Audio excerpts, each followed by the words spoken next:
C'est évident que les deux parties emploient le détroit d'Ormuz pour essayer d'arracher des concessions à l'autre. Ça pourrait durer des semaines et des mois, avec des conséquences économiques évidemment difficiles pour l'un, c'est-à-dire pour l'Iran, et pour Trump. Et nous avons le plaisir d'être en ligne avec Avi Pazner. Avi, bonjour, Boker Tov. Boker Tov, Daniel. Merci d'être avec nous ce matin sur Radio Kalita, ancien ambassadeur d'Israël à Paris et à Rome. On voudrait avoir votre appréciation de diplomate chevronné sur ce qui se passe actuellement, en particulier dans le dossier iranien, parce que voilà, ce matin, Donald Trump s'est réveillé en disant que, eh bien, il allait libérer le détroit d'Ormuz. Les Iraniens affirment qu'il n'est pas question de laisser passer des cargos qui sont bloqués à ce détroit d'Ormuz. Est-ce que d'abord, vous avez le sentiment qu'on s'achemine vers un nouveau round de la confrontation militaire qui pourrait être, on va dire, un des indices, ça pourrait être aussi l'information de la nuit dernière sur laquelle Benjamin Netanyahou a annulé sa présence à l'audience de son procès pour des raisons sécuritaires. Est-ce qu'il est en train de se passer quelque chose de sérieux du côté du dossier iranien? Est-ce qu'on reprend un combat ou alors Donald Trump est déterminé à laisser marcher le blocus qu'il a imposé depuis 3 semaines maintenant sur les ports iraniens, blocus qui affaiblit considérablement l'Iran? Bien, écoutez, là, vous m'avez posé un tas de questions, Daniel, mais il n'y a aucune réponse définitive à ces questions. Premièrement, à propos du détroit d'Ormuz, c'est évident que les deux parties emploient le détroit d'Ormuz pour essayer d'arracher des concessions à l'autre. Ça dure depuis 3 semaines déjà.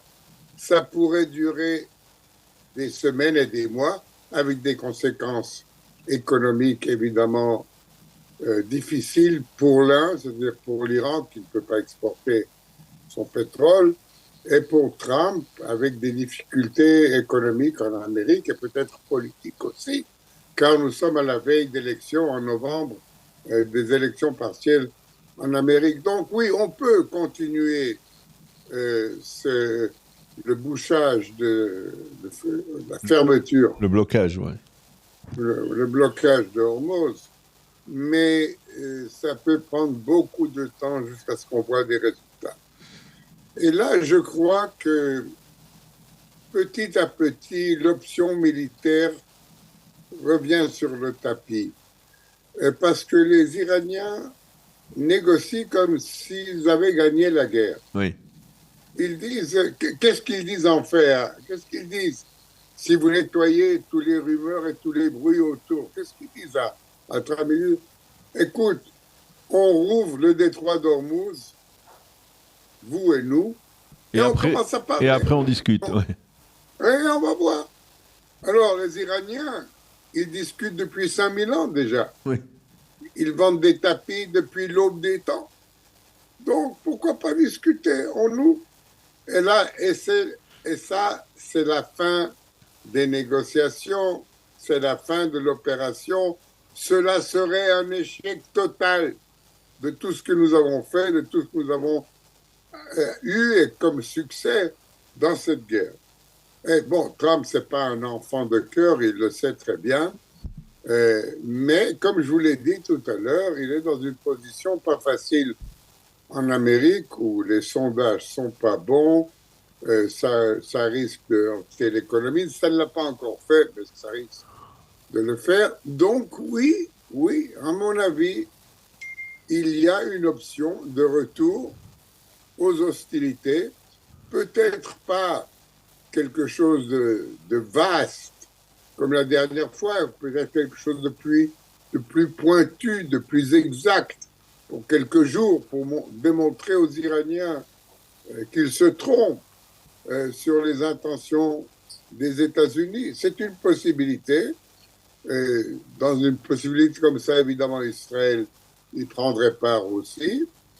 Et je pense que Trump essayerait de limiter, de ne pas faire encore une fois une campagne de 6 semaines, peut-être de quelques jours, juste pour montrer aux Iraniens, par exemple, bon... Pour leur donner le coup de grâce d'une certaine manière, peut-être, sur le terrain. Pour leur donner le coup de grâce sur le terrain et puis dire après, voilà, ils n'existent plus. Voilà, justement. Et peut-être détruire leur infrastructure hydraulique, électrique, pétrochimique, etc., pour leur montrer le prix.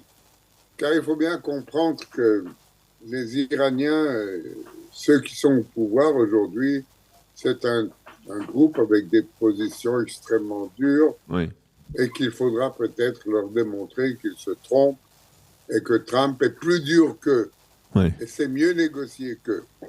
Et c'est pour ça que tout ça n'est pas encore terminé. Le dernier mot n'a pas encore été dit. Alors, sur le dossier libanais, on va rapidement aborder ce dossier. Est-ce que on peut sortir de cet imbroglio dans lequel, on va dire, le gouvernement libanais semble plonger, qui est de dire, oui, on aimerait bien nous négocier avec Israël, mais on ne peut pas se le permettre parce que, eh bien, cela risquerait de nous projeter vers une guerre civile avec le Hezbollah et ses soutiens au Liban? Oui, bien sûr. Le gouvernement libanais est trop faible pour vraiment négocier avec Israël.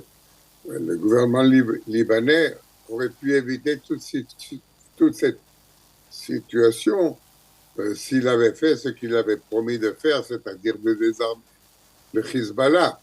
Il ne l'a pas fait parce qu'il était trop faible. Il était trop faible alors, il est trop faible aujourd'hui. Et c'est bien, ce n'est pas des négociations, ce que vous voyez à Washington. Moi, écoutez, Daniel, moi j'étais dans les négociations avec le Liban après la première guerre du Liban en 82, 83, c'est pas comme ça qu'on négocie. On négocie, il y a des groupes, il y a les négociateurs, il y a les experts militaires, il y a les experts politiques, il y a les experts économiques, il y a les CAP. C'est une rencontre entre ambassadeurs, c'est une photo-opportunité, c'est pas des négociations, ça. Pour que ça soit sérieux, il faut vraiment, premièrement, que le gouvernement libanais sache qu'il peut neutraliser le Hezbollah. Et après, vous négociez avec Israël. Vous ne pouvez pas faire ça tant que le Hezbollah est autour et tire. Vous avez peur de le neutraliser. Donc, je ne vois pas vraiment pour l'instant de solution à ce problème. Et la solution, elle pourrait arriver avec une solution du dossier iranien ?